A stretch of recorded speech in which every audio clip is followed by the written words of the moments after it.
นั่งภาวนา2 ชั่วโมงเต็ม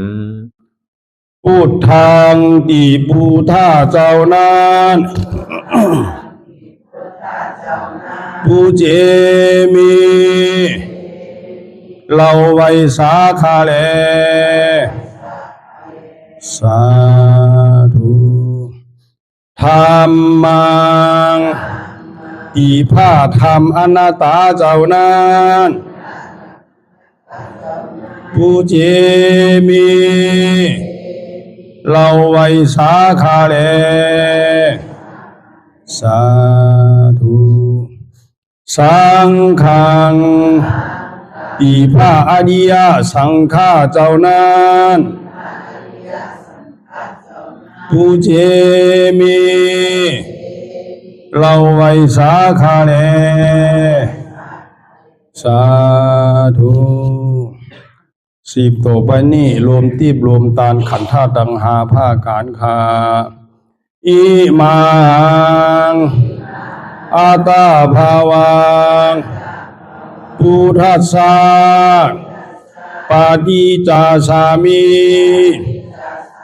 ขันธาตุดังหาอัญจิวาสามุตติวันยัตนีข้าขอน้อมถ่ายตานคือเก่พระพุทธเจ้าข้าเลอิมังอาตาภาวังธรรมัสสะปาฏิจจสามิขันธาตุดังหาอัญจิวาสมุตติวันยัตนีข้าขอน้อมถ่ายตานคือเก่พระสาธรรมเจ้าข้าแลอิมังอาตาภาวังสังฆัสสะปาฏิจจสามิขันธาตุดังหาอัญจิวาสมุตติวันยัตนีข้าขอน้อมถ่ายตานคือเก่พระอริยสังฆาเจ้าข้าแลอธิษฐานปฏิวัติภาวนาหาหันตัดถึงอนัตตาอาหังพันเตอานิจจาวิปัสสนาทุกขาวิปัสสนาอนัตตาวิปัสสนากัมมฐานังยาจามิอาติธามิจักภาวันนาเอกธาตุจักภาวันนาวันนี้ขอหือพีติสามาธิเจ้าจุงมาวังเกิดเกคาเลอันว่ากายาลุปคานีอันกว้างศอกยาววานาคืบนิ้วเต่ามีธาตุตั้งสีจุงมาผ้ากอบรวยการจังเป็นกายาลูปนี้อาทิอิมาสมิงกายปะทาวิธาตุอาโภธาตุเตโชธาตุวายโยธาตุยาจามิอาติธามิกวมโหนบลงสมมาพระอริยเปียเจ้าทุกพระวงคาพระอริยเจ้ากูเจ้าคาในยามเมื่อไหนก็ดี อันคาเราเบาลู่เสเลในคำหลวงสามประการหนึ่งไลละนึกผิดสองไลอุจาผิดสามไลกากรรมผิดมาตั้งหลายมนเจอนั้นตีพระอริยเจ้าตนไลตนหนึ่งก็ดีอาติตะป้นมาก็ดีปัจจุบันหน้าเมื่อเลียวก็ดีขอต่างเจ้าตั้งตัวพระอริยเจ้าตั้งหลายมนขามาลาลดปดพงตัวสานุตัวโลดอาโหสิกรรมว่าเปลี่ยนปาปาธาม 热爱财富比蓝牙模式 อันจำเป็นโอมทลายเฮหับตับมักผลนิพพานอันจักเกิดขึ้นมาไปนานานอย่ากาดอย่ากาเสกรรมรวยเตอมันเรากำลังว่าสีกำลังกายกำลังแสงของรูปเด่นที่แต่วัสเป็นแต่การทำที่ที่มาดีตัวสาวตั้งหลังพอดีเหมือนเดี๋ยวนี้ก็ดีกว่าโพสังเป็นนั้นได้ธรรมะปณิปานสาวไหวแสทานานเสภาวัตราปัญญาได้เป็นได้ธรรมะปณิปานตอนนี้ไปว่าตามมนาคือสมณานทุกข้าเป็นหน้าตาหน้าตาตาแปดตาที่ชีวิตที่กิจสักกิจสันในพวกสิ่งที่หายไปในภาวะสันเนียงแผงมันกูเจ้ากูตนกูปากูก็บุคคลเสกรรมโดยเถิดสาธุสาธุสาธุในวันมื้อนี้ถึงมาค่ำคืนวันถนสาม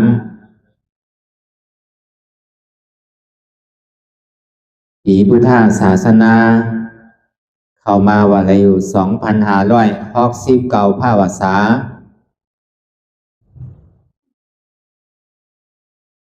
ปีลายสังฆะจุฬาสักการะจาว่าอะไร1,388 ตัวเดินเจ็ดขึ้นมาว่าอะไรอยู่14 คำ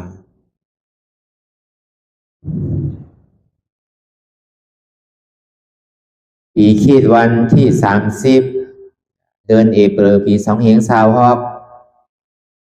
2526ในปางสร้างตือกำอนัตตาวิปัสสนาภาวนาหารหยอดทำอนัตตาออกกำทุน2ที่วัดพระธาตุสอมนาบวานแก่นวานล้อมถึงเมืองลังหน้ากรเมืองเจียงตุงนี่ก็เป็นตอนการที่อันเฮาที่ไหลมาบรรยายแสดงลายจังถือกรรมอนัตตาวิปัสสนาภาวนานี่อันตังนี่ก็คือเฮานั่งขากายกุดขาขวาทับต่างขาซ้ายก่อนได้ใส่ก่อขาซ้ายทับต่างขาขวานี่ก่อนได้มือ2 ขอนต่างไว้หรือตักไว้เอานี่ก็ไว้ตัวเฮาสื่ออย่าวิเคียงป้อนเดี๋ยวก็อย่าวิย้อนยานป้อนพอเฮาเคียงป้อนตีก็มันจังให้เฮากันสันไข่ห้องไข่ให้พอเฮาเคียงป้อนก็สติมันที่อ่อนโหเหมือนเฮาซอมมันไปเหมือนหมักหล่อกิ่งซอมกลโวนั่นพอเฮาย้อนยานป้อนตีนี่ก็เหมือนเอาไข่รับไข่นอนไปมันเหมือนตัวโวน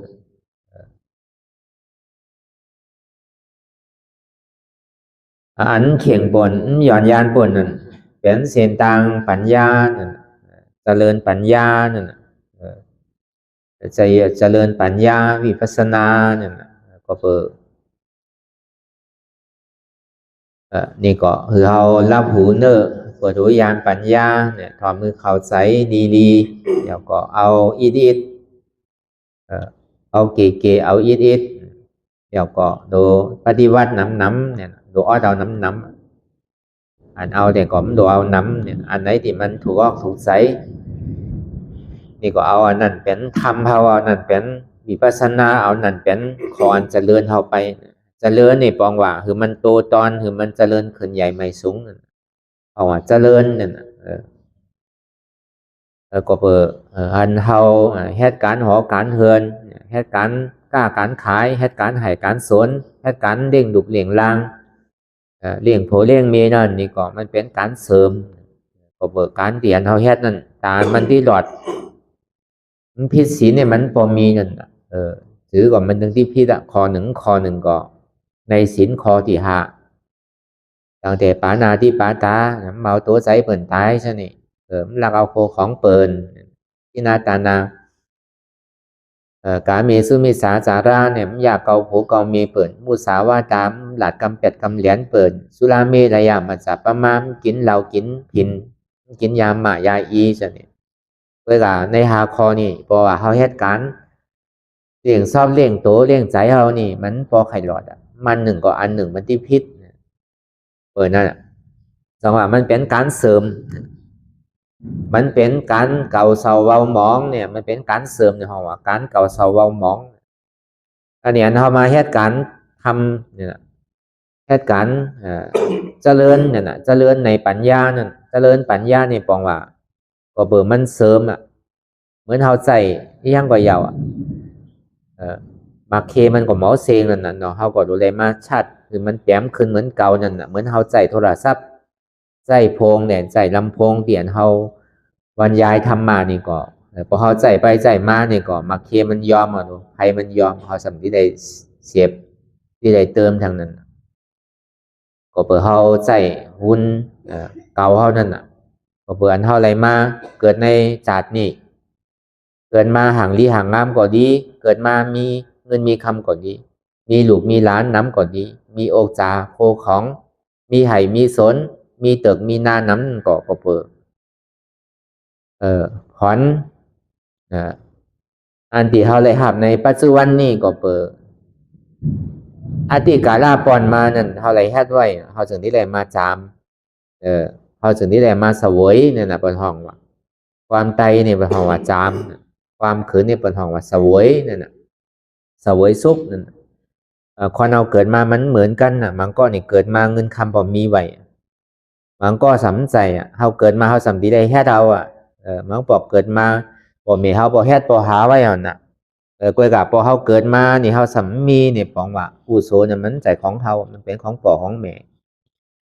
มันพอเขาเกิดมาดิพ่อแม่มีเงินสร้างนี่กวยกับปานเขาสำมีเงินมีคำมาเนี่ยอันนั้นมันเป็นกุศลเก่าของเขามาจ่อยแถมคือเขาพออะไรอยู่เลยกินไปคือเขาผ่าซะจากพยาธิรอการนั่นก็เปิดเขาเลยมีศีลมีธรรมไว้เลยเกิดมาในศาสตร์นี่ก็ยอกาตังแจ๊บตังไม่ก็มันปนน้ำนั่นก็เปิดเขามีศีลมีธรรมไว้ตั้งหลังปนมานั่นเพื่อเขาเกิดมาในศาสตร์นี่ยอกาพยาธิรอการนั่นก็สำน้ำนี่ก็เปิดสร้างนี่ก็เปิดตั้งหลังเนี่ยเขาเลยเฮ็ดพิษไว้เขาเลยเฮ็ดพิษศีลพิษอะไรเอาตัวใจเปิดตายไว้ซะนี่อันนั้นก็เขาเกิดมาในศาสตร์นี่พยาธิรอกาก่อนน้ำตั้งแป้นก่อนน้ำตั้งไข่ก่อนน้ำอันนี้ก็เปิดตั้งหลังเขาเลยเฮ็ดไว้เขาเกิดมาเดี๋ยวมันมีแผดที่มีเดี๋ยวมีอยู่ก็กับมันมีน้ำนั่นก็เปิดตั้งหลังเขาเลยเฮ็ดไว้เขาเลยมีไว้เขาเลยกำศีลไว้เนี่ยเขาเกิดมาจากนี่เขาก็มันเป็นแผดที่สั่งมันเป็นไข่เป็นหนาวสั่งน้ำกระหือการนั้นหมากมีรีเป็นการนั้นมีเงินมีคำมีตีมีตังนั่นก็เปิดจัดตั้งหลังป้วนมานั่นเขาเลยปั้นเลยฮือเปิดไว้เขาเลยดูเลยต้านไว้เนี่ยมาในจัดนี่ก็เขาก็เลยมาเสวยสัมปติเนี่ยเสวยสุขาเตียนเท่าไรเสวยอยู่เหมือนจัดปันนี่มันก็เลยเสวยมันก็เลยคำไรเสวยนี่ก็มีก็เปิดตั้งหลังไรเฮ็ดไว้เพราะฉะนั้นเนี่ยในศาสตร์นี่มันก็บ่เป็นสิ่งนี้ยาวเนี่ยพอเฮาสำที่ไปคือกินของเก่าสำขึ้นห้านใหม่ก็ทำได้นังเก่าสำขึ้นที่ได้ห้านใหม่วะใจก็มันหมอเซงกินก็สำหมอเซงคนนังกินหาก็เซงนั่นน่ะใจกินสำหาขึ้นก็เซงวะกินหาสำใจก็สำซาเหมือนกันวะหามาสำหมอใจก็สำหมอซาวะมันก็สั่งมีอยู่วะฉะนั้นก็เพราะฉะนั้นการสร้างก็ยาวอันเท่าใดมาทอบในปัจจุบัน บาปเป็นเปิ่นเป็นเฮาเนี่ยคนเฮามันเกิดมามันเหมือนกันน่ะเสียมันเหมือนกันนั่นเฮามีโตมีใสเหมือนกันมีหูมีตามีหูรังมีซอบมีโตมีใสเนี่ยอันนี้ห้องว่าเฮาไรนำแม่ดอันมีอันผานอันห่างดีห่างซาเนี่ยอันนั้นมันใจเป็นอาเยใหญ่อันเฮามีโตมีใสมีขันธ์ธาตุดังหาเนี่ยอันนี้มันเป็นอาเยใหญ่แบบมันเป็นน้ำเมียดของเฮาว่ะพอเฮามีอันนี้เนี่ยเฮาที่ไปไหนก็มันสั่งไปใครเป็นคนขึ้นก็มันสั่งเป็นพอเฮาเป็นมนุษย์ซ่าเนี่ยใครเป็นเทววุฒิเทวลาก็เฮาก็มันเป็นได้ใครเป็นพร้อมลูกป้าพร้อมมาลูกป้าพร้อมก็มันเป็นได้ใครเป็นพระอริยปุกละเอาตั้งแต่พระโสดาปฏิมรรคโสดาปฏิผลสัตตกามีมรรคสัตตกามีผลอนาคามีมรรคอนาคามีผลอรหัตมรรคอรหัตผลนั่นนี่ก็มากสีผลสีหนึ่งก็เฮาก็มันเป็นไรพอเฮามีอันเฮาอยู่เหมือนเดียวนี่พอเฮามีเจ็บเนี่ยก็มันเป็นไรวะพอมีเจ็บนี่ก็เจอที่ไรวะตาที่ไปนิพพานนั่นสันที่ไรมีเจ็บวะผมมีเจ็บผมไปไรนิพพานพอเฮามีเจ็บมีเสียบมีแกนก็มันไปไรนังเก่านิพพานนั่นพอที่ไปนิพพานนี่เรามีเจ็บเรามีทุกข์ขาดสันที่ไปไรวะพอเฮาที่ออกตาไปต่างเนี่ยเฮาดูมีเงินนั่นเนาะเฮาที่พอเฮาที่ออกต่างเนี่ยพอเฮาที่ขี่รถขี่กาก็ดูมีน้ำมันนั่นสันที่ไปไรพอเฮาที่ไปต่างไกลก็ดูมีเงินดูขี่รถขี่กาดูขี่เฮอร์วินไปนั่นพอใครเจียวถึงเนี่ยก็ขี่เฮอร์วินพอที่ไปต่างไกลนี่ก็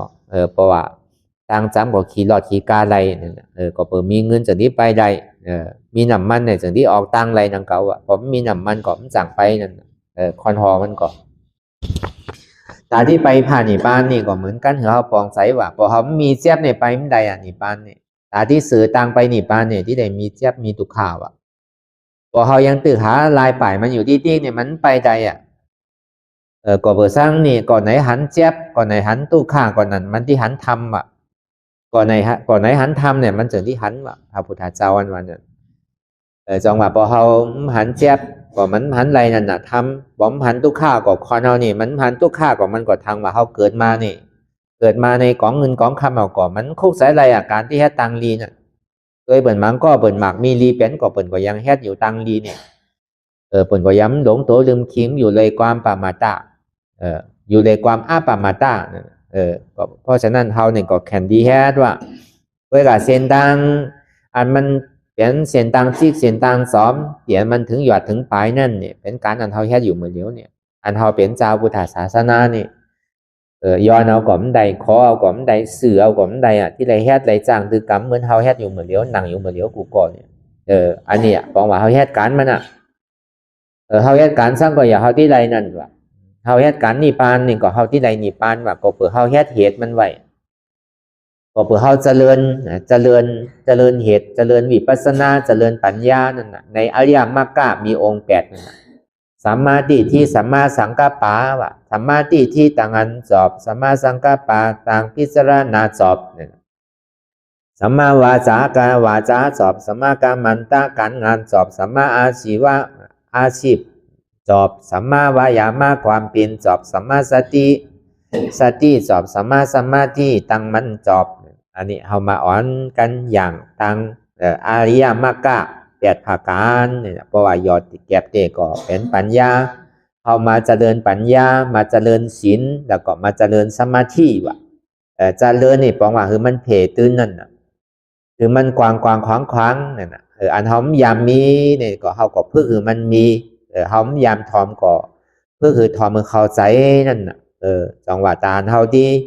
เจริญมันไหลนั่นนี่ก็เฮาก็ที่ได้มีแห่ง5ภาการว่ะ1แห่งสร้างเนี่ยแห่งศรัทธาว่ะ2แห่งสร้างแห่งวิริยะว่ะ3แห่งสร้างแห่งสติว่ะ4แห่งสร้างแห่งสมาธิ5แห่งสร้างแห่งปัญญาว่ะเฮาที่ได้มีแห่งอันนี้5อันว่ะเพราะฉะนั้นเตียนเฮาเลยมาปฏิวัติกันอยู่นี่ก็เพื่อเฮามีแห่งศรัทธานั่นก็เพื่อเฮายุ่มอ่ะเปิดเหตุการณ์ตะลาก็เปิดก็มันตายดูขาก็มันหักมือก็มันปวดหัวก็มันขาดเฮาก็หันมาไตานั่นน่ะเหมือนปอไม่ออกศรัทธาเขาอุปาสกอุปาสิกาเขานั่นตีไรมาจังตือปฏิวัติกับนั่นเมื่อปีป้อนมานั่นนี่ก็เขาก็หันอยู่ดูคอนเปิดจังตือปฏิวัติกันก็มันก็ปอเมียวศรัทธาเขาก็ไปยามเฮ็ดนั่นเนาะก็หันเปิดเฮ็ดอยู่ป ปฏิวัติอยู่เปิ่นก็เฮ็ดไรรู้นี่ปีที่มาเนี่ยเขาก็ที่ให้จำเขาจอมเปิดด้วยดูเนี่ยเขาก็สิ่งที่มีก็เปิดมันเกิดขึ้นดีศรัทธาก่อนเนี่ยก็เปิดมันใจว่าเฮ็ดเรียนเฮ็ดรอนั่นน่ะเอาใจว่านั่นน่ะเนาะพอเฮาเฮ็ดทางก้อยอยู่ทางก้อยเนี่ยเอาใจเฮาว่ารู้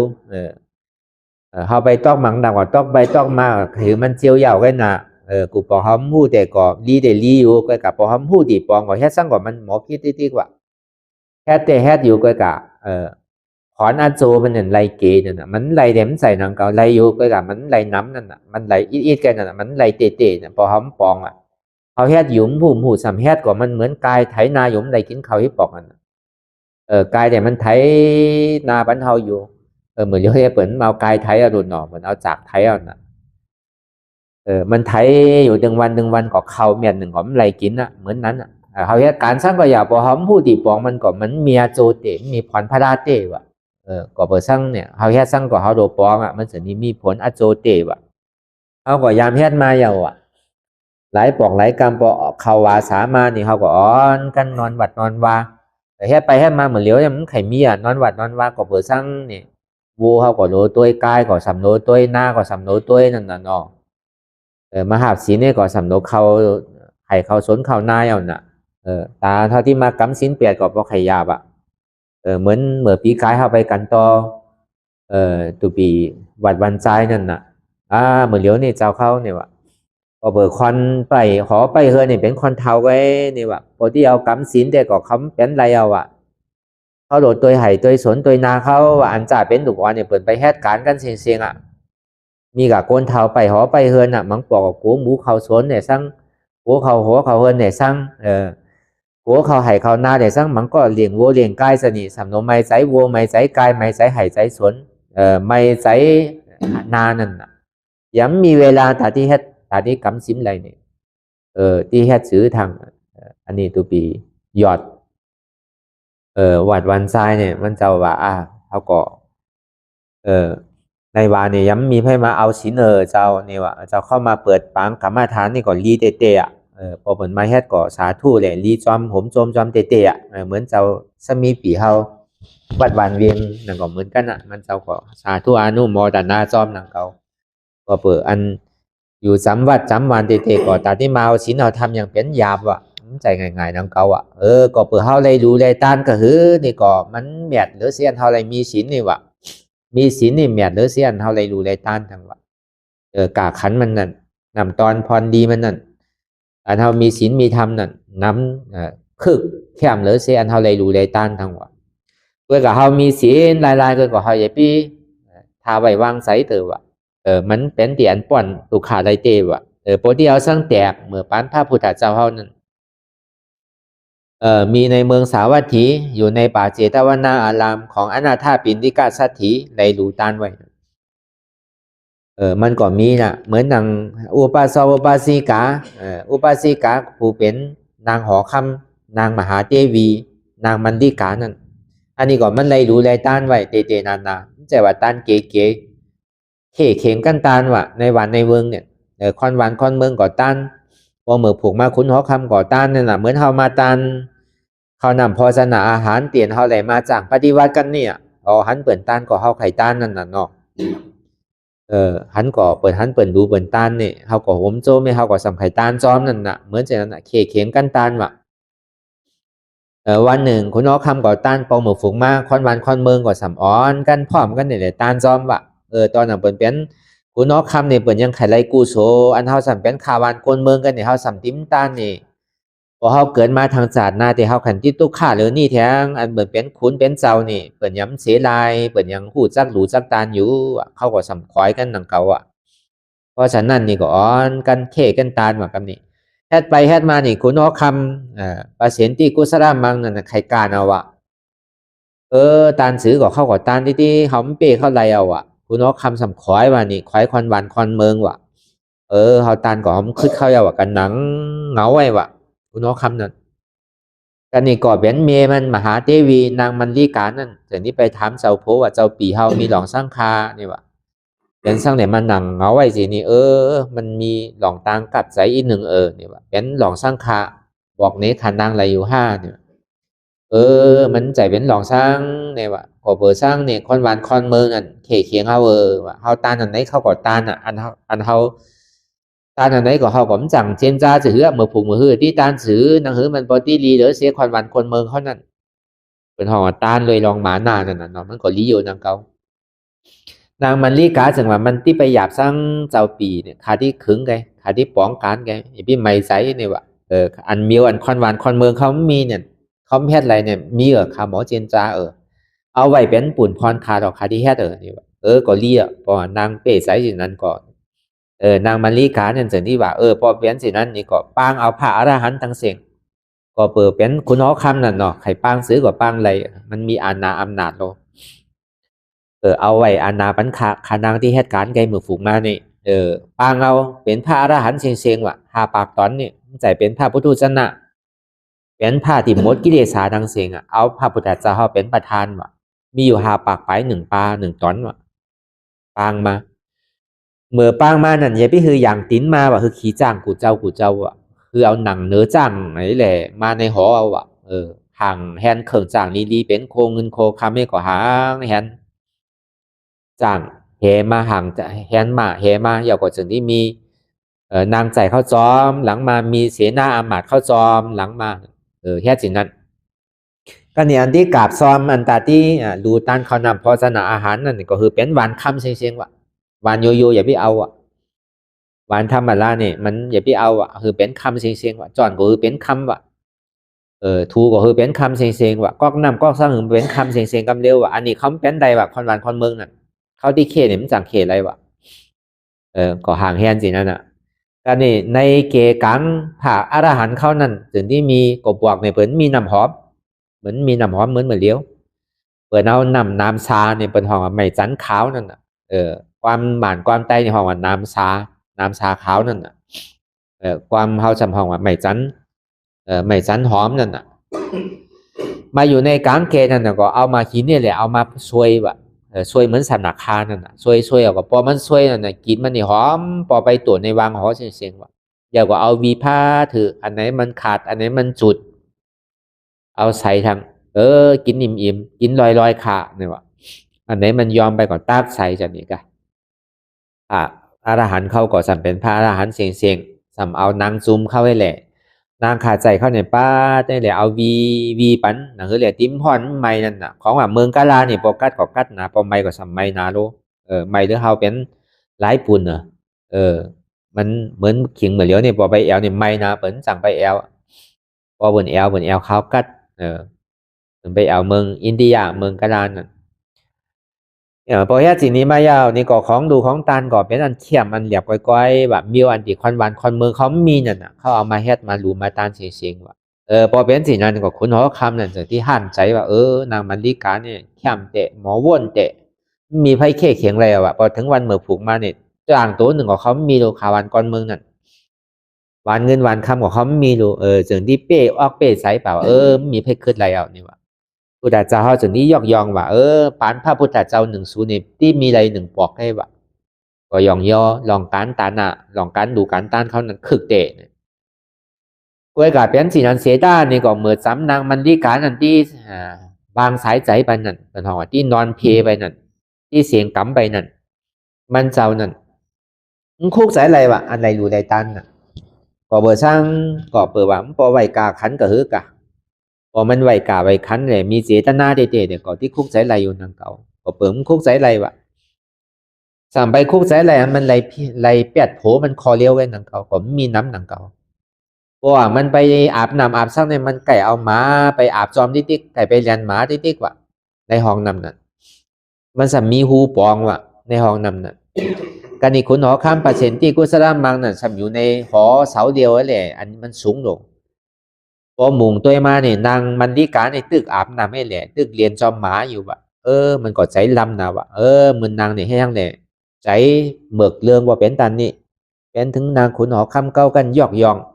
คือเป็นนางมหาเทวีเนี่ยพอเปิดมาหูมหาเนี่ยมีเสลช่างเอาเนี่ยมึงเป็นเบิกเป็นเรื่องนะท่าลาปันมัน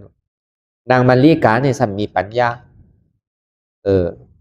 คุณหอข้ามประเสนที่กุศลมังเนี่ยสัมปมีปัญญานั่นให้สร้างว่าเอานางมันลีกานั่น ปรึกษานางมันลิกาคือนางมันลิกานั่นเขิงป้องกันเมื่อมันที่เป้ซึกนั่นก็เปิดนางมันลิกานั่นปันหลองตังหูตังหันมันนี่แหละมันก็อองเป้ซึกไปมันจะนี้ยองเอานางมันลิกานั่นเป็นนางมหาเจวีหลวงก็เพราะฉะนั้นนี่แหละมันไปคุกใส่อะไรมันเลยแปดโผมันนั่นเมื่อมันจำที่ตายนั่น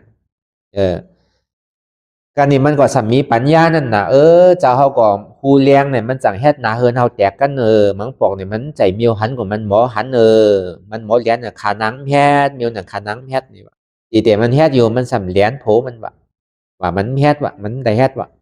พร้อมโยมเนี่ยก็จะเข้าไปอาบหรอกขาที่ตัวขานังที่ตัวมันก็สำปอเลียดนั่นน่ะเนาะมันปอลักนั่นน่ะมันก็ไปอาบเตว่ะอันนี้มันก็อยู่ตั้งเนื้อหอยแหละมันก็ทีแต่มันมีนางเก่ามันเจอที่ว่าเจ้าเขาก็เปรหมึกนะเนี่ยแห้งเนี่ยเอาเปรเมย์ไปอยู่ในห้องนำเรียนจอมเปรเมย์อยู่เจ้าเขานี่ก็เบิกนาโรนี่เนี่ยเป็นถึงคนนอกคำเนี่ยพอเปิดมาพูดแต่ก็ดีไอเปิดนี่เนี่ยเงาเลี้ยงอันวันนั้นหูเลี้ยงอันวันนั้นมันจังแค่ถึงนาเฮินเฮาแตกกันเจ้าปีกแปดได้หรออย่าพี่ไปอย่าพี่เปิดปีกแปดได้เนี่ยว่าแค่จินนั้นโผมันก็สำอยู่ไปปีกเตะว่ะนั่นน่ะมันเลยเหรียญนั่นคอเลี้ยวไว้นางเก่ามันก็ไม่มีสั่งน้ำการนี่เมื่อจำมันที่ตายมานี่ไปคุกใส่ไรนั่นเสียตาเขาเหรียญเนาะก็เลยพิษได้แปดเลยเหรียญโผเขายาวเนี่ยไปคุกใส่ไรอันมันเลยแปดเลยเหรียญนั่นวะพอสินั้นพอตายไปแล้วไปตอกนาลาย7 วันวะ7 วันนี่มันไงวะ1 วันเมืองคอนเนี่ยในเมืองนาลายนี่อ่านโหหลายล้านปีมันวะตั้งตุกข่าเรียนในไปคำหลองอากูโซตีอันโตเจ้าเก่าเลยแปดเลยเหรียญไว้นั่นถ้าว่ามันคุกใส่ไรว่าการเดียนมันเลยแฮดไว้ตังน้ำนั่นน่ะมันใจของอันเนียนเดียวอันมันได้ดูแลตันพระอรหันต์พระพุทธเจ้านั่นหลายหลายภาคการน่ะเตียนมันเลยจ่อยแถมในศาสนาพุทธเจ้าเฮานี่นางมันดีการเนี่ยมันก็สำคุกใส่ไรการกู้โซเตียนมันเลยแฮดไว้เอาลืมแปดเสียงว่ะบอกลืมแปดเสียงว่ะเป็นสิ่งนี้ก็จังมีว่ะพอเป็นนั้นมานี่ก็มันก็คุกใจไรสินั่นนี่แหละก็เปิดใจมันดีใจหุกใจให้แหละเอาไปตายไปต้องนาลาย7 วันเมืองคอนน่ะอ่านโหหลายล้านหลายปากล้านเหงล้านเมืองนาลายเขาวะเมืองนาหลอกนั่นการนี่พระพุทธเจ้าเฮาก็หูมันเจ้าก็กูบอกแต่ก็ไปอยู่ไปปิณนิบาตอยู่ในหอคุณนอค่ำในเมืองสาวัตถีอยู่ด้วยกะพุทธเจ้าเฮาก็หันถึงว่าพอไปนี่มันไหลเอาเนี่ยพอที่8ก็สัมภาพุทธเจ้านี่มันจัง8ลงคุณหอคำเนี่ยมันนึงที่ถามว่าเมื่อเหลียวนี่นางมันลีการนางมหาเทวีเนี่ยไปอยู่ที่ไหนเย้าคาเนี่ยมันนึงที่ถามพระพุทธเจ้าเขาว่าพุทธเจ้าเขาที่8ก็สำจัง8พอเป็นสินั้นใน7 วันเนี่ยพุทธเจ้านี่ถึงไปกับเดียวที่นั้นออกไปต่างตี8ได้ว่าไปตุงซอมไปปิณนิบาตต่างตี8มันไปที่หอคำนั่นเพราะว่าทน7 วันยาวนี่สิ่งที่ไปว่าพอทน7 วันยาวนี่มันสิ่งที่คุกใส่ไรว่ามันเลยดูแลต้านเนี่ยเลยจ่อยในศาสนาพระพุทธเจ้าเฮานั่นพอมันคุกใส่ไรมามันจะนี้ป้อนจากตีในเมืองนาหลอกนั่นแหละจะนี้คืนไปเกิดในเมืองสวรรค์ปุ่นในเมืองตาว่าติงสาปุ่นพอถึงตอน7 วันมาอย่างเนี่ยมันจะนี้ปอกมาขึ้นเดี๋ยวนี้เข้ามาปิณนิบาตอยู่ในวางหอปอว่าไปปิณนิบาตย้ำตันหนังลีมันปอไวสาถึงพระพุทธเจ้าไวสาถึงพระสัมมาสัมพุทธเจ้าค่ะตอนนี้นางมหาเทวีมันลีกานี่ไปอยู่ที่ไหนแล้วค่ะเหมือนเหลียวนางมหามันลีกานี่ไปอยู่เมืองสวรรค์ปุ่นเหยาในเมืองจันตาว่าติงสาปุ่นเหยา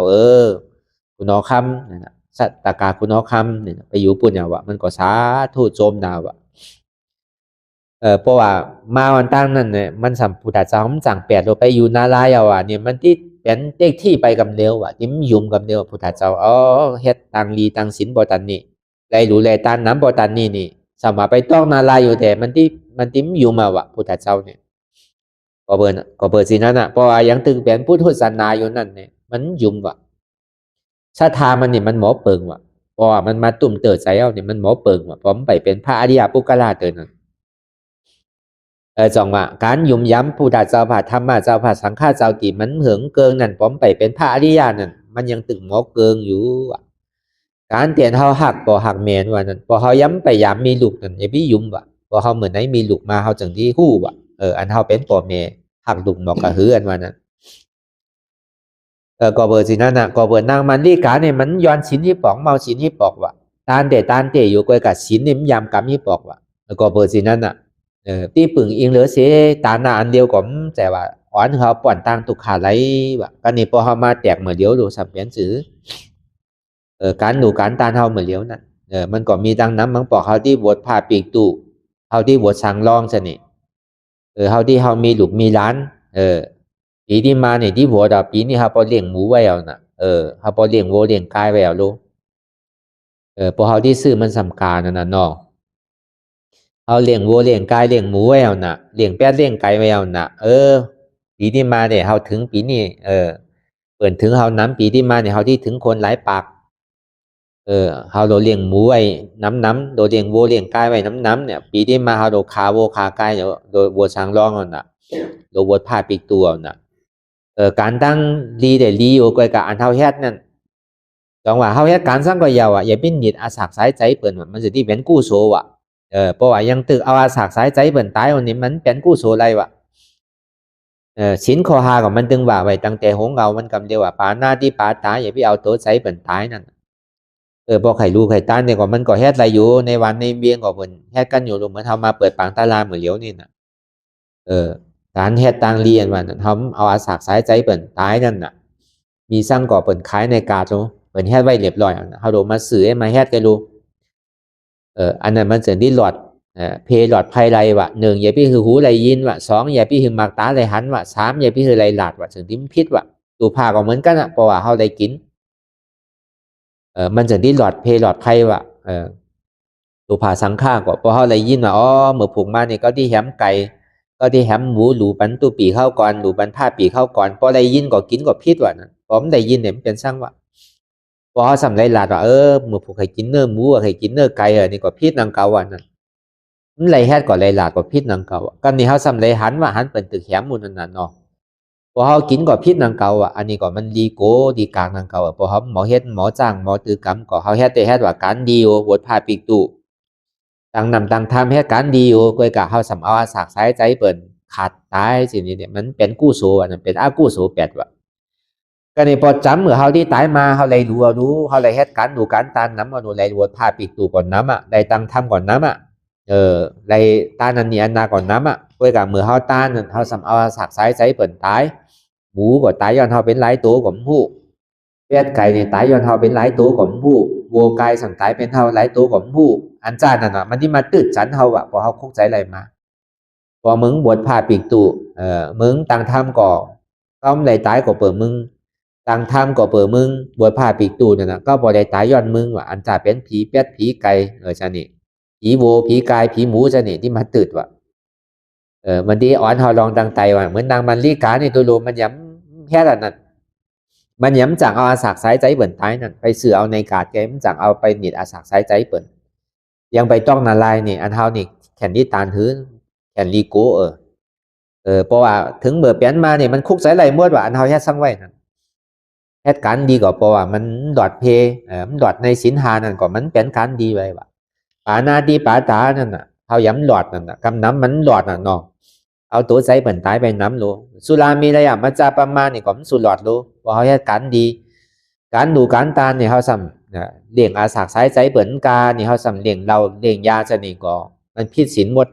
เอาสมาเขาแค่เป็นการกู้โซอยู่เพื่อการตั้งให้เขาสำมันเป็นกู้โซนั่นน่ะฉะนั้นมันที่มาตื่นมาจันเขาว่ะมันดีโก้พอเขาหูอันนี้เขาว่าเขาได้รู้ได้ต้านมาอย่างนี้ก็อย่าพี่ไว้วางใส่เถอะว่ะ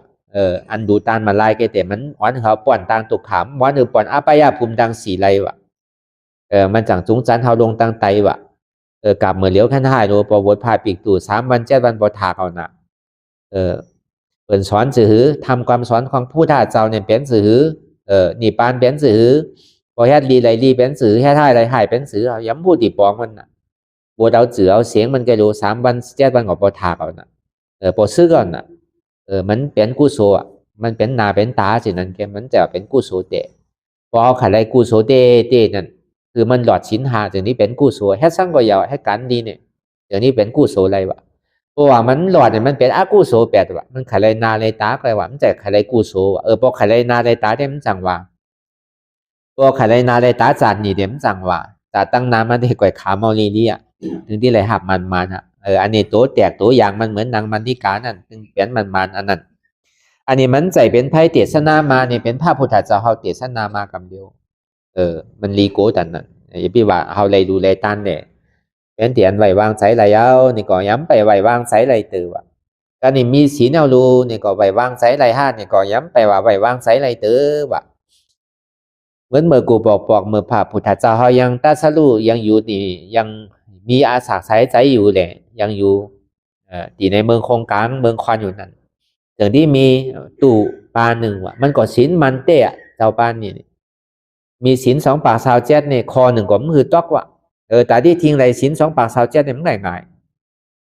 ศีล5เนี่ยเขายังทิ้งหยาบอ่ะอย่าพี่ว่าศีล8เตออย่าพี่ว่าศีล10เตอศีล2 ปาก27เนี่ยมันง่ายก็เปิดมันกามศีลมันปนตีเปิดบ่ห้องเจ้าศีลมันนั่นน่ะศีลมันก็บ่ห้องว่าเจ้าศีลมันน่ะเมื่อกูบอกกันว่าเจ้าศีลมันนี่มันง่ายเนาะศีลมันก็เป็นบ่ห้องเจ้าศีลมันนั่นน่ะก็นี่มีวันหนึ่งมาเมื่อกูบอกนั้นพาจิวราพาสังการเนี่ยมันหายากนะกระโจที่ไรมาก็เปิดตูพาสังฆาเนี่ยมันน้ำป้อนอ่ะเป็นหมื่นเป็นแสนเนาะมันที่น้ำบอกก็คือเจนจาตัวอ่ะพาก็มันมีเหมือนเลี้ยวมันมีจากขึ้นกาบขึ้นปานเหมือนเลี้ยวมันมีจากที่อันทันสมัยเหมือนเลี้ยวลงเมื่อกูบอกมันเอามือหยิบเอากันอ่ะกระโจที่ไรมาเพิ่นหนึ่งก็ใจเวลาเป็นเดือนใจเคียงใจข้าวใจยามมันเลยไปเอาไหมมาต่อเดี๋ยวเสียนั่นก็เลยยอมทางก็ง่ายๆกระโจมันที่เป็นพามา1 กลุ่มเนี่ยก็เป็นอันใจเวลาข้าวยามเตะๆว่ะที่ไรหนุ่งพาไหมเนี่ยก็ง่ายๆว่ะมันหายามนะว่ะมึงกูบอกพุทธเจ้าเขาปอก่อนไหนย้ำอนุญาตคือหับพาสังการเตอมึงกูบอกปอว่าใครเอานี่ก็ไปเอาพายกพายักตีอันเมียมาน่ะสั่งตีเป็นเกินดูไว้แหละเปิดใบทิม8ไปหอโค่นจันนั่นหอโค่นนี่แหละเอาทิม8เป็นพายกพาคาจันนั่นไปปังสกุลลายแหละเอามาสักมาสวยแหละเอามาเย็บเป็นพาสังการแกมากูบอกมันทำว่าปังสกุลลาเนี่ยมันอยู่ในทูตตังกวัด13มันว่าปังสกุลลาอันใจแค่ก็ยังแค่อยู่เหมือนเลี้ยวมังบอกว่าสำเอาพาอันเปิดหอคอนตายนั่นน่ะพาขาวจังนั่นน่ะหอนำตูนำเนาไอ้หอไอ้แหละพาเนี่ยเป็นสำตืดออกไอ้แหละเป็นเผาตัวไอ้ก็เข้ากับสำขึ้นเอาพาอันหอคอนตายนั่นน่ะเอามาเหยียบเป็นพาจิวระพาหอมพาหนุ่มพาไว้พากูบอกเหมือนไปอนุญาตเธอดูคือตานเตอไว้เสนั่นมามหาศิวกะอันเป็นหมอยาของพระพุทธเจ้าเนี่ยจะที่มาย้อนอักขวางว่าข้าใครรู้พาจิวราสังการคาเนี่ยพระพุทธเจ้าจึงที่อนุญาตตั้งแต่เอาหมอศิวกาอย่างที่แหลกคออนุญาตได้แหละไรรู้ได้ตานมาต่อถึงเหมือนเลี้ยวเนี่ยก็เนี่ยพาสังการมันก่อเกาโนมันสิกมันพูดมันขาดเอาหนะกันนี่ก่อเป็นปีน้องมันจะสัมแพทมาเข้ากับมาหันมาเจ้าเฮานี่ตูน้องเฮานี่พาสังการมันก่อพูดขาดเฮาก่อจ่อยก็เนี่ยเยี่ยไปเลยเอามาหลูมาตามปันมันนี่เกินมันมีไพ่ดูไพ่ตานนั่นน่ะเขาก็จึงได้ยีบพาสังการนี่แหละเอามาหลูมาตานปันน่ะกันเนี่ยพอมาหลูมาตานปันก็เปิดของมันใหม่น่ะเนาะพอมันมาหันจับใส่พาสังการนั่นก็พาจิวาระฆ่าไตนั่นก็มันจะที่คุกใจอะไรว่าเมื่อผูกมาเนี่ยเขาที่ยงแคม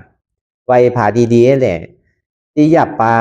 ว่าได้แหละที่ไปตุงซอมเนี่ยมันที่ห่างดีหมอกกระหือเนาะเนี่ยว่ะมันก็สัมไปติดพาเหลืองไว้ว่านั่นไปติดพาเหลืองสังการไว้ว่ะคุกใจอะไรพาเหลืองสังการเนี่ย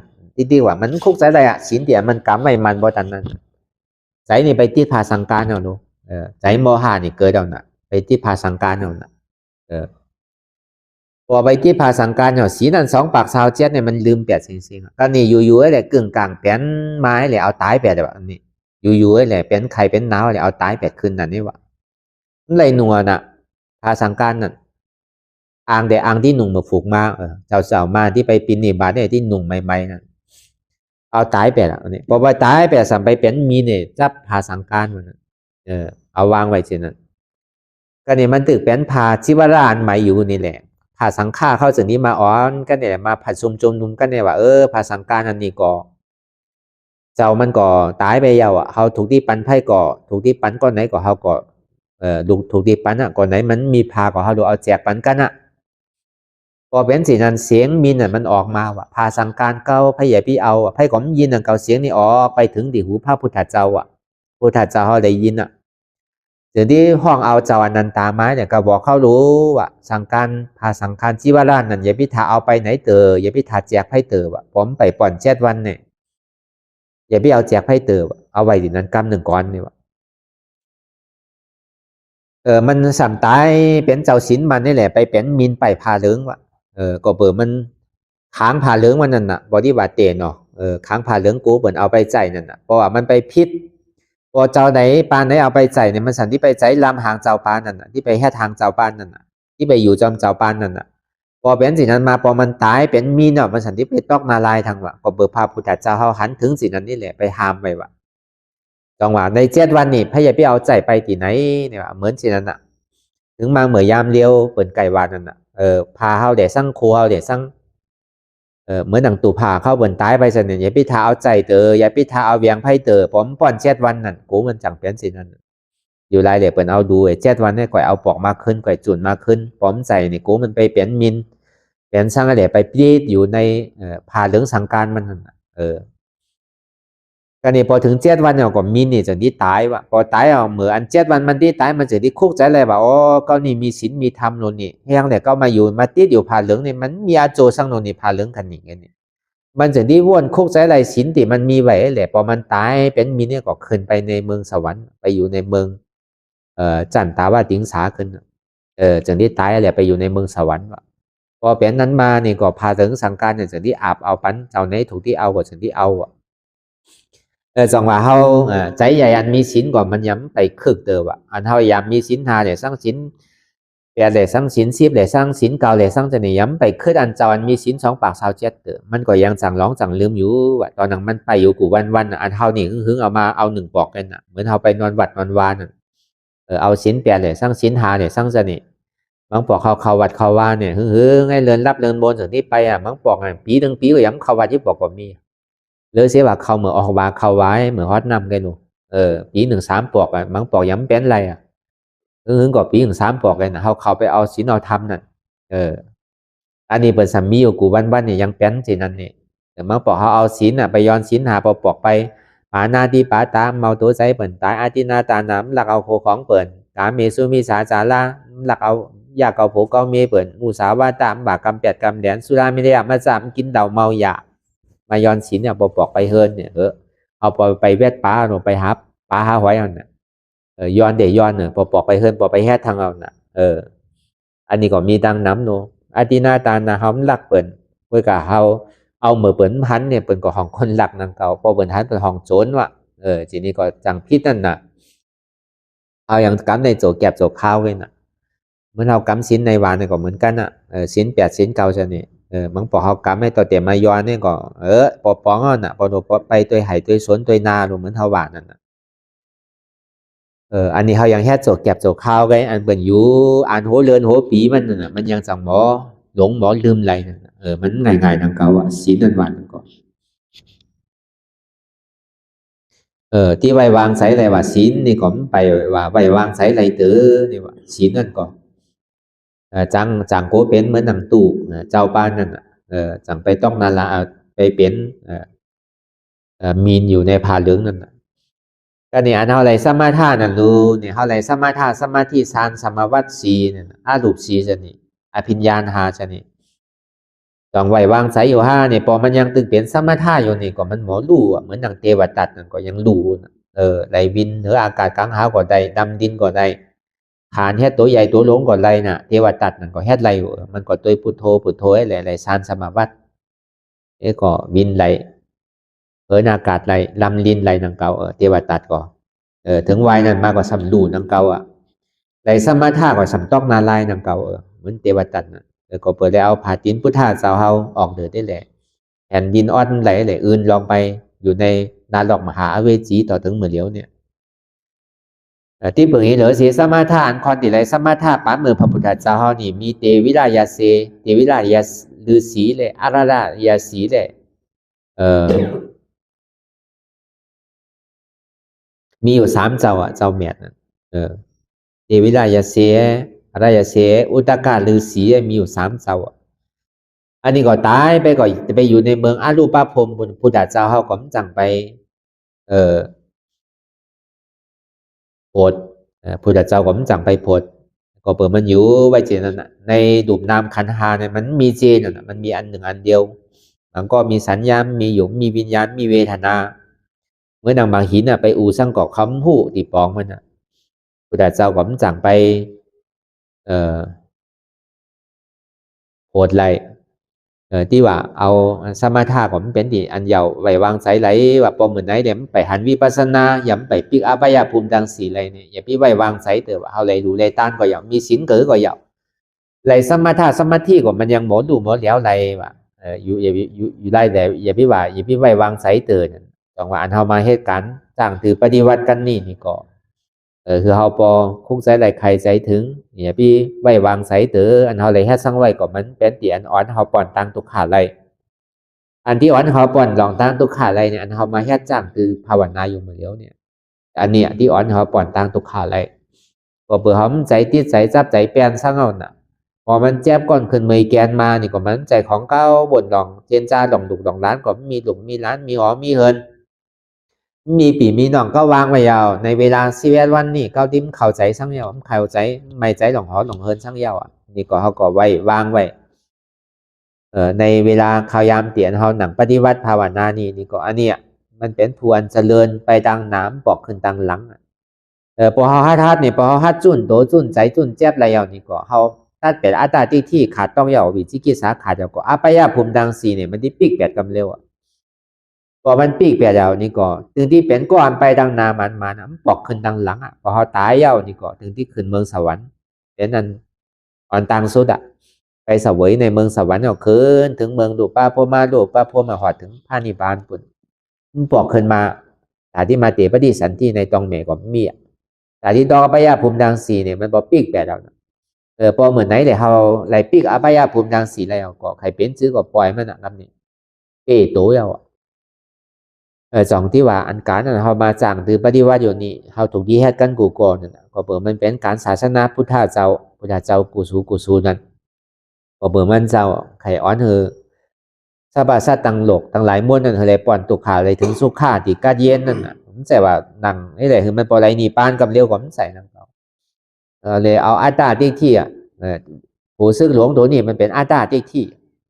อันว่านั้นมันเป็นตัวสมุทัยสัจจานในสมุทัยสัจจานนั่นอันทำมาหนังอยู่เหมือนเหลียวเนี่ยมันที่เจ็บก้อนขึ้นเหมยแกนมาลูกอันเจ็บแกนต้งตอดเนตรสันไว้เนี่ยมันที่ปอมันปองมาที่หัวมันปองมาที่ขาก็กับพอเอาหนังในหัวมันที่มาที่ขานั่นน่ะขาเจ็บก่อนเจ็บเอวเจ็บตัวเจ็บนั่นอันนั้นอันเจ็บเนี่ยมันเป็นตัวทุกข์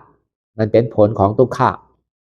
อันหัวอันขาอันเมือนตัวนั้นเป็นเหตุของทุกข์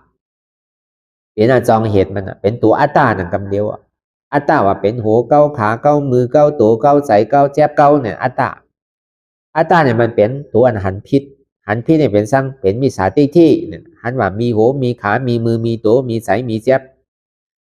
ตอนนี้พิจารณาพิษเนี่ยก็เป็นสร้างน่ะพอเป็นสิ่งนั้นก็พื้นปั้นพองเนี่ยไข่ปั้นพองเนี่ยยายปั้นพองเนี่ยเปิดตาพองมือตาพองเลยเนี่ยอันนี้มันที่สั่งเขาต่างหันพิษเลยต่างพิจารณาพิษเนี่ยต่างหันบ่อจอบเลยต่างพิจารณาบ่อจอบมันเหตุการณ์คำเดียวพอมันเหตุการณ์เดียวนี่ก็เขาเอาต่างหันจอบเลยต่างพิจารณาจอบต่างหันจอบเนี่ยเขาว่าสามารถที่ต่างหันจอบหันว่าบอกมีหัวกู้มีตัวกู้มีเอวกู้มีขากู้มีตองกู้พอมันหืนหนึ่งหืนเพื่อนหนึ่งตรงเพื่อนหนึ่งตรงค่ายมันใหญ่มันเปิดตามือตามองขีมองขาวมองยามมีหัวเก้าเป็นอนัตตามีตัวเก้าเป็นอนัตตามีตองเก้าเป็นอนัตตามีใจเก้าเป็นอนัตตามีเจ็บเก้าเป็นอนัตตาเอาอนัตตาก็เป็นอัตตานั่นมันเป็นเหตุของทุกข์เป็นหัวซึ่งหลงอันเท่าที่ผ่านลานตัวนี้เขาเลยผ่านอัตตาตัวนี้อ่อนตังสองว่าหนังหือเนี่ยมันที่หันหัวซึ่งหลงมันโดดไปหรือพาดงนองแต่เปมันเสียขิงเสียข่าวเสียเวลาเลยอย่าไปใครเจ็บมันหายอย่าไปใครตุกขาดมันหายอันเจ็บแกนตรงตอนนี้ซานเนี่ยมันเป็นดุกซึกมันแกมันเป็นดุกหนองมันแกมันใจเป็นหัวซึกหลงมันเตอมันหายซื้อกับมันวัดอะไรที่บอกเหมือนเหลียวนั่นเป็นตึกซึกกันนั่นหายเป็นปากเป็นเถียงกับเป็นสำแก้บโอที่โรนนี่วันหนึ่งก่อวันใน2ก่อใน2ก่อนี่เหมือนแก้บกันอยู่ที่โรนนี่เหมือนตึกซึกกันกับเหมือนสินั่นเพราะว่าหัวซึกหลงมันย้ำไปตายนี่เหมือนแก้บเขาที่กันเขาที่ได้ไปแฮดซึกที่กันอยู่ไรมันยาวที่ปอก พอไข่มันยาวไข่อ่องเปไรเนี่ยมันต้องเอาหูซึกหลงมันก้อยกันเดียวมันจะที่เปไรพอลูกซึกมันแต่เปมันก้อยอยู่นี่ก็มันไปยาวเอาผิวหามันก้อยก็มันไปยาวเอาไตมันก้อยก็มันไปยาวผมไปเอาหูซึกจอมเมืองมันก้อยก็มันไปยาวตื่นเหมือนสินั่นอ่ะพอเงามันไปก้อยนี่ก็เข้าที่ส่งมาที่ติ๊กอ่ะเงามันที่ส่งมาที่ติ๊กอ่ะเงาเป่าหูมันที่ส่งมาที่ติ๊กอ่ะความหมายนะครับว่าเนาะพอเหมือนในคุณฮอกคำมันยังตึงมีอยู่แต่มันป้อนอะไรอ่ะคุณฮอกคำหลงมันอัตตาหลงมันเป็นคุณฮอกคำหลงนั่นเพราะฉะนั้นนี่ก็เขาก็ที่แล้วก็แปดมันก็มันใจว่ามีสั่งน้ำพอเขานางพอมันเจ็บก้อนขึ้นเมยแกนมานี่ก็อันเจ็บแกนต้งตอนนี้สารสันไว้โคมไตนี่มันเป็นตู้ค่าพอเขาตัวไปโหเจ็บขาขึ้นต้องเจ็บอันมันหันเจ็บหนาในก่อนเจ็บขาเจ็บก่อนเจ็บขาเจ็บก่อนก็มีขาก็มีพอมันมีอย่างพี่เจ็บก็เบอร์มันมีแต่มันเจ็บมันไข่เจ็บเจ็บไข่แฉบแฉบมันใจขาเก้ามันใจยาวเก้ามันใจตัวเก้ามือเก้ามันเป็นอนัตตาเนี่ยแค่สิ่งนี้ไปที่ก็มันก็เหลืออะไรก็กลางอะไรก้อยว่ามันก้อยแบบก็อันเจ็บอันดุซึ่งมันก้อยแบบเสียงพอหูซึ่งมันก้อยเอาก็ดุหนองมันก็ก้อยแบบเสียงเอาก็ดิ้มเฮ่อทั้งนั้นเป้าหมายมันเป็นอันนั้นเอาอาจองเหตุของสุขาห้องว่าอนัตตานั่นเป็นเหตุเป็นโหซึกภายต่างลีเป็นโหซึกนิพพานนั่นตาที่ไปเส้นทางสุขตินั่นนี่ก่อนที่เลยเอาโหซึกต่างลีเนี่ยโหซึกอนัตตานั่นซึ่งแปดโหซึกอัตตาโน่นนั่นอันที่ว่ามันเป็นเก้านั่นเอาที่อันมันใจเก้าเลยกอกออกเหมือนกายขาวแต่กายลำนั่นต่อมันที่ติ๊กกายเผิกวันหนึ่งมามันที่เปียผมถอยก่อนเบอร์ไม่แต่กายเผิกแต่มันโอนพอต่อไปต่อมาเนี่ยมันที่มีแห้งขึ้นมากายเผิกนั่นกายลำเนี่ยเหมือนไม่แต่มันแห้งมันห่าวมันแห้งมันแข็งก็กับพอมันถอยนี่ก็พอต่อไปต่อมาก็กายลำเนี่ยมันที่ก้านกายเผิกกายเผิกเนี่ยมันหอมแห้งใบมือมันก่อยต่อให้แล้วมันโกมถอยนี่ก็กำเนิดสุดมากายลำเนี่ยมันที่ก้อยแปดก็เปิดมันใจว่าใจแห้งมันก็เปิดต่อสามันใหญ่กายลำเนี่ยกวายเพิงในต่อสามันใหญ่กว่ากับมันแค่หาลอยต่อหาลอยนี่ก็กายลำนั่นมันที่กวายแปดกายเพิงมันที่เป้แปดกายเพิงเนี่ยมันจะมีแหงเหมือวายมากายลำนั่นสัมมีแหงเหมือโหหลูมันวายมาสัมแหงมันที่โอนมันเป็นสินั่นเอาไปเรียเลยพอกไปอันดีนั่นหายมันเป้ลีนั่นกวาดมันเป้สื่อทีมันเป้ปันนั่นมันไข่หายคือหายเขาโดลีจอมมันที่กะมันไข่งอคืองอเขาโดสื่อจอมมันที่มันไข่ทีคือทีเขาโดปันมันที่กะทีก็มันเป้คำนี้มันก่อนที่ปันเขามาเป็นสินั่นได้จางตือปฏิวัติวิปัสสนานั่นลายหมอไว้วางใส่นั่นนี่ก็เขาก็เฮ็ดสินี้เลยจางตือกำไปมันมาดีตัวก็ว่าใจตัวเฮามาดีใจก็ว่าใจเฮามาดีเจ็บนี่ก็ว่าใจเจ็บเฮามันเป็นอนัตตาอันนี้ก็วนเจนจายาวขายามหึงอย่าพิว่าภัยอย่าพิว่าเทิงเตียนเฮาหันเตียนเฮาวนเตียนเฮาวนอันเฮาหันนั่นถึงพอเพียงเพียงกันวนเจนจาต่อถึงเจ็บนั่นพอสุดวนเจนจาต่อถึงทุกขานั่นพอสุดถ้าต่อถึงอัตตานั่นพอต้องพูดขาดไปอันไหนที่มันพูดบอกเกิดขึ้นเปลี่ยนมานั่นนี่ก็เราหมอวางเป็นอนัตตาไหน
หลองตังอันเป็น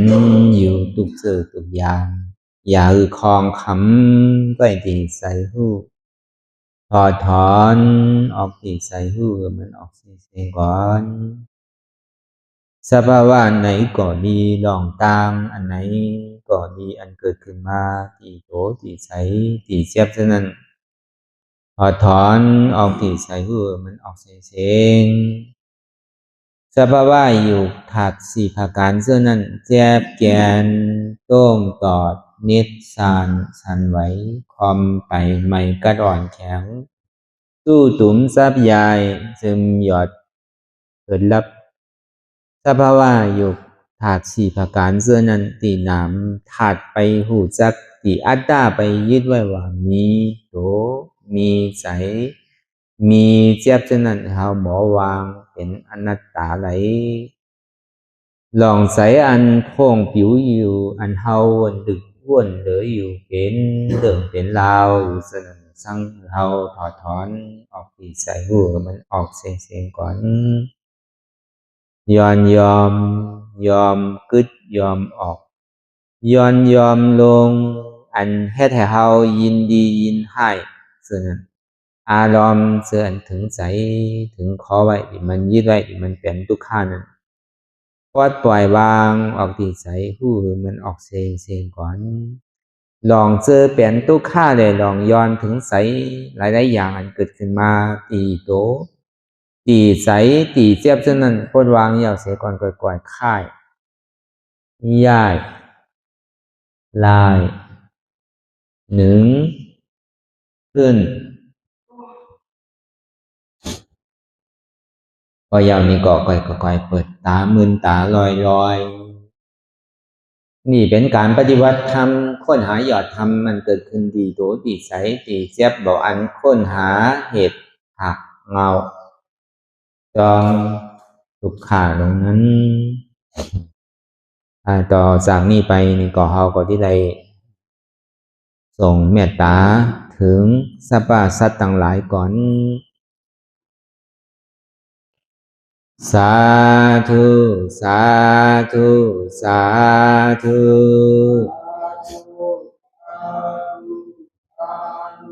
ผู้ฆ่าต่างหลายขอเชิญเอาอย่างเทศนาวุญที่ผู้ฆ่าต่างหลายไหลกาตำมาแล้วในวันนี้คือว่าไหลอือตานรักษาศีลหลับตาภาวนาเจริญวิปัสสนาญาณพังธรรมเทศนานี้และขอสุ่มหือมากรรมสุยังตอนโต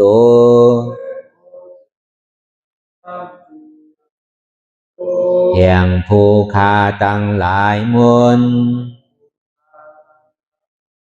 คือไล่ลาบความสุขและความเจริญงอกงามและขอหือเจียวดอดเวียงแก้วยอดอมาตามหาเนรปานในอนาคตกาลาอันจักมาวันปลายนานั้นแก่ผู้ฆ่าตั้งหลายมนทุกตอนทุกอ่องทุกผู้ทุกคนและเตือแทงผ้ากันหนึ่งผู้ฆ่าตั้งหลายมน ขออุทิศนาบุญทั้งหลายมวลผุงนี้ไปแผ่พายถึงเทวาวุตเทวาดาพญาอินทร์พญาพรหมพญายมมาราชพูดหนักน้ำไอโซนนางธรณีและสรรพสัตว์ทั้งหลายและหมู่ชยาข้าคุณทั้งหลายมวลอันไหลอานิสากรรมไปสู่ปลาโลกปลายนานั้นขอส่งโจนกันมาสาธุอนุโมทนาจอมจุนยินดีแล้วคือไรโจนกันป้อนจากทุกข์ถึงสุขทุกโตสัตว์เลเตอสาธุสา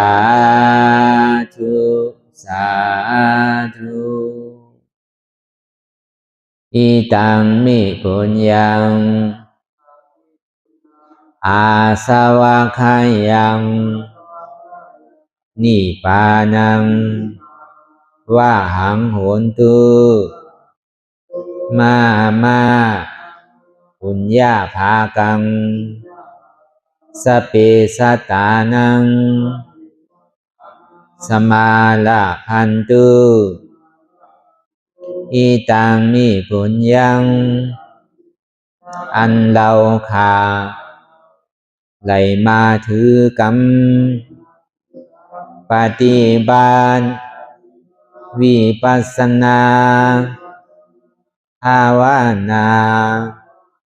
อาหันยอดธรรมอานัตตานิอาสวะคายังเป็นนันผาทรัพย์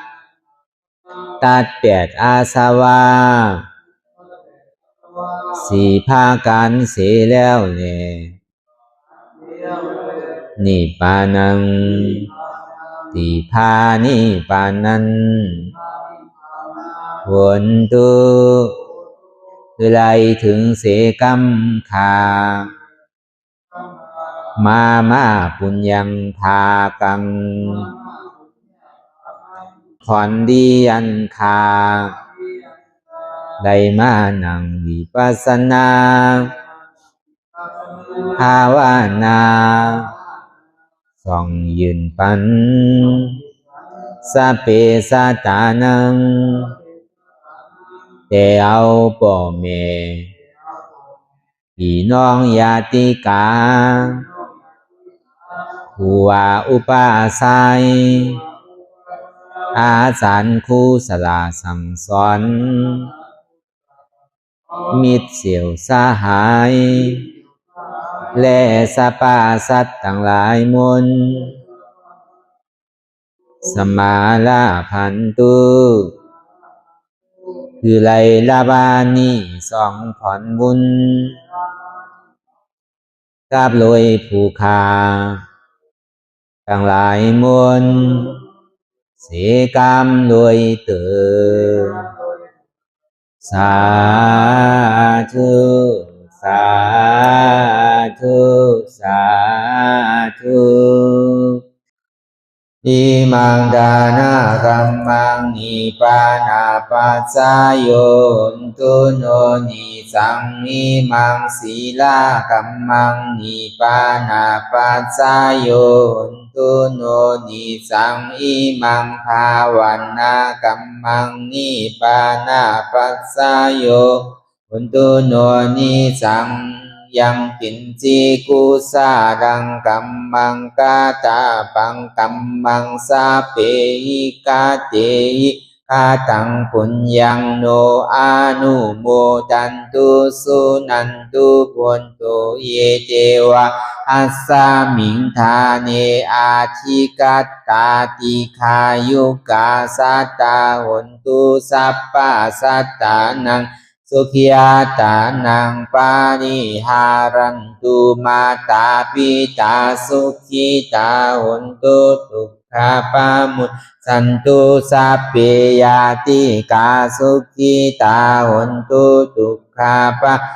สันตุสัพเพอายาติกาสุขิตาหุนตุทุกขาปามุสันตุสัพเพปิสาสัพเพยัคฆาสัพเพเปตาสุขิตาหุนตุทุกขาปามุสันตุสัพเพนัคขตาสุขิตาหุนตุทุกขาปามุสันตุสัพเพเทวาสุขิตาหุนตุทุกขาปามุสันตุสัพเพอาจาริยุอุปัชฌายาสุขิตาหุนตุทุกขาปามุสันตุสัพพะสัมปาทินังสามิสันตุวันตามิพุทธังสัพพังเมโตสังฆามาทาเมพันเตวันตามิธัมมังสัพพะเมโตสังฆามาทาเมพันเตวันตามิสังฆังสัพพังเมโตสังฆามาทาเมพันเตวันตามิอุปัสสะอาจาริเยสัพพังเมโตสังฆามาทาเมพันเตวันตามิกัมมาฐานังสัพพังเมโตสังฆามาทาเมพันเตวันตามิอาลาเมพัทธาสีมายังสัพพังเมโตสังฆามาทาเมพันเตวันตามิเจติยังสัพพังสัพพะทาเนสุปฏิทิตาสาริลาธาตุมหาโพธิงพุทธาลูปังสักกาลังสัตตานากาโลเกเทวาโลเกพัมมาโลเกสุมพุติเปลังกาติเปสาริลาธาตุโยเอสาธาตุโยอาลาหันตาธาตุโยเสติยังกันธากุติสตุราเสติสาเสธัมมาคันเทสะเปสังปาตาเสติยังอังวันตามิสัพพะโสสาธุสาธุสาธุ